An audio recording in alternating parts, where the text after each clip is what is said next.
तो इस परिपथ में यहाँ पर श्रेणी क्रम में एमीटर हमने लगा दिया, ठीक है ना।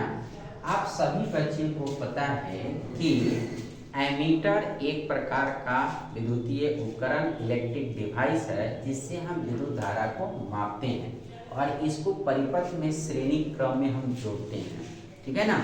और एक वोल्ट मीटर होता है जो परिपथ में कितना वोल्टेज बह रहा है, यानी उसके चालक के सिरों के बीच कितना का वोल्टेज यानी विभवांतर है, इसको हम लोग नापते हैं।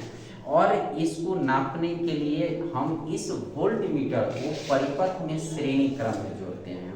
और हम आप सबको बता दिए हुए, लेकिन फिर भी थोड़ा सा आपको बता रहा हूँ। और आप ये देखिए, ये बीपीएससी का क्वेश्चन है जो टीचर के एग्जाम में पूछा गया था। अभी हाल फिलहाल में आपको एग्जाम जो हुए थे बीपीएससी का, उसमें ये पूछा गया था। और आप मैट्रिक तक के क्लास में पढ़ते हैं ना, यही सब साइंस का जीके जीएस जो होता है वो कंपटीशन में पूछे जाते हैं। देखिए आपका क्वेश्चन विद्युत धारा से क्या पूछा गया था, विद्युत विभव को मापने के लिए किस उपकरण का प्रयोग किया जाता है, तो वोल्टमीटर। विभव को या विभवांतर को मापने के लिए किसका प्रयोग करते हैं, वोल्टमीटर का प्रयोग करते हैं, ठीक है। उसके बाद चुंबकीय क्षेत्र सदिश है कि अदिश है, तो ये मैं बताऊंगा मैं कि ये सदिश राशि होता है। ये अभी अगला विद्युत धारा का चुंबकीय प्रभाव में आपको आएगा।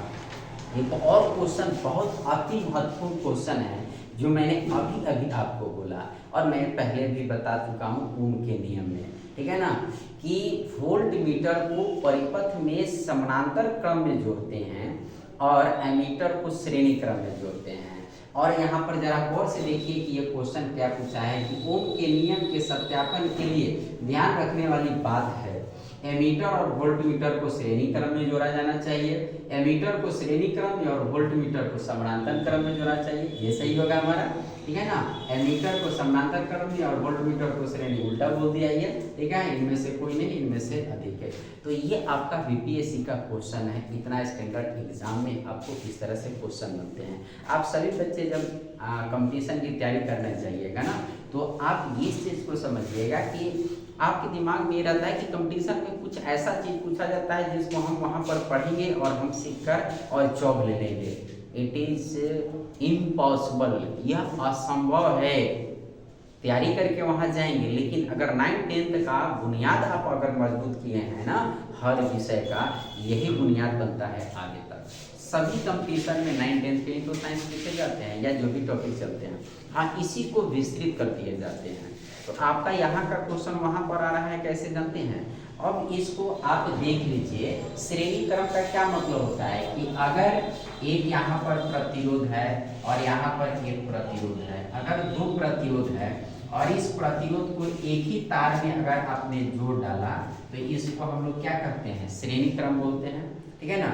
एक से अधिक तार में अगर हमने किसी को प्रतिरोध को जोड़ दिया तो समानांतर क्रम में, जैसे यहाँ पर एक प्रतिरोध है, यहाँ पर एक प्रतिरोध है, इस दोनों को हमने एक जगह पर जोड़ दिया यहाँ पर। अब यहाँ से यहाँ विद्युत धारा देने लगे तो इससे हमारा, तो अब जरा गौर से देखेंगे कि यहाँ से ये दोनों प्रतिरोध एक तार में जुड़ा हुआ है, जबकि ये प्रतिरोध और ये प्रतिरोध यहाँ से और यहाँ के बीच में दो तार में है।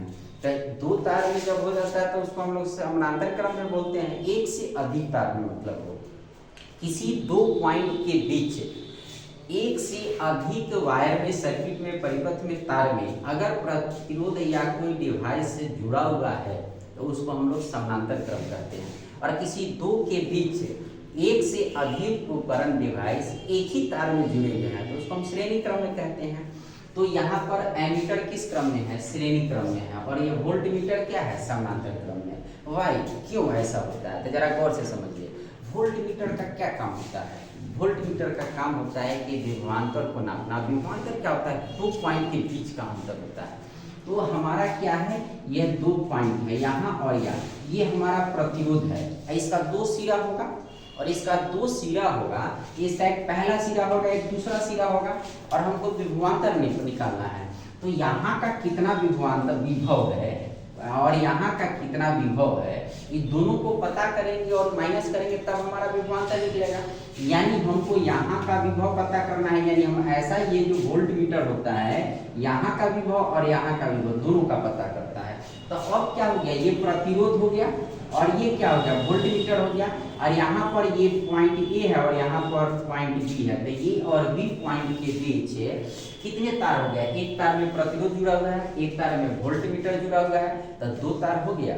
तो 2 तार में हुआ, यानी 2 बिंदु के बीच एक से अधिक तार में कोई उपकरण जुड़ जाए तो उसको हम लोग श्रेणी क्रम की समानांतर क्रम करते हैं। तो समानांतर क्रम में वोल्टमीटर हो गया, ये आपसे भी क्वेश्चन पूछेगा एग्जाम में, इसलिए आप ये ध्यान रखेंगे, ये कंपटीशन के लिए भी और मैट्रिक इंटर के लिए भी बहुत महत्वपूर्ण है। अब यहाँ एमीटर होता है, एमीटर का क्या काम करना होता है, धारा नापने का होता है, विद्युत धारा। तो तार जब होती है हमारे घरों में लगी है, उसमें एक ही ना लाइव वायर होता है, यानी गर्म तार, एक ही से ना धारा जाती है, दूसरा से तो रिटर्न आती है। तो धारा कितनी जा रही है, एक ही में ना लगा देंगे तो कम चल जाएगा, इसीलिए हम लोग इसको क्या करते हैं, एक ही तार में जोड़ देते हैं। जिसे ये प्लस वाला में जोड़ेंगे कि माइनस वाला में जोड़ेंगे, प्लस वाला में जोड़ेंगे, तब क्या हो जाएगा हमारा, यानी या प्लस में जोड़िए चाहे इधर भी जोड़िए, रिटर्निंग में तो भी वही जा रहा है, यानी एक ही तार से आपको पता चल जाएगा। तो ये हमारा श्रेणी क्रम में हो गया। तो श्रेणी क्रम और समानांतर क्रम में क्यों जोड़ते हैं, तो अगर हम आपसे पूछे कि ओम के नियम में या इस तरह का कोई भी परिपथ बनाएंगे, तो किसी भी परिपथ में चाहे ओम का नियम सत्यापित करना हो या कोई भी हो, परिपथ अगर बनाएंगे तो उस परिपथ में श्रेणी क्रम में एमीटर को जोड़ेंगे और समानांतर क्रम में कोई प्रतिरोध या डिवाइस है उसके समानांतर क्रम में जहाँ का वोल्टेज निकालना है हमको विभवांतर, वहाँ समानांतर